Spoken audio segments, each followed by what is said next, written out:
Hello. The new year is full of expectations, and I think it's an important time that we can also be kind to ourselves. So I like to prepare a special antidepressive New Year's tea, and it's inspired by St. John's wort. It's a very, very happy flower, and it's just the most common herb used for depression.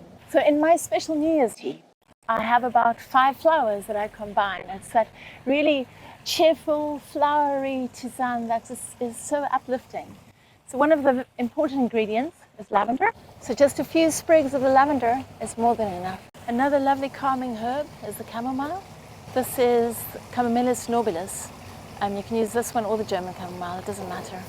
And over here we have bee balm, and I really only need 1 flower, also very calming. Borage is a beauty, cool as a cucumber, and really good for calming down, soothing. It's like rescue remedy, really. Okay. This is pretty nifty. Alfalfa. The alfalfa is excellent for energy.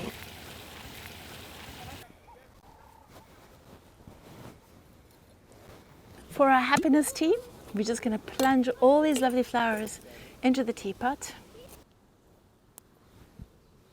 Pour your boiling water over it and let it brew for about 15 to 20 minutes.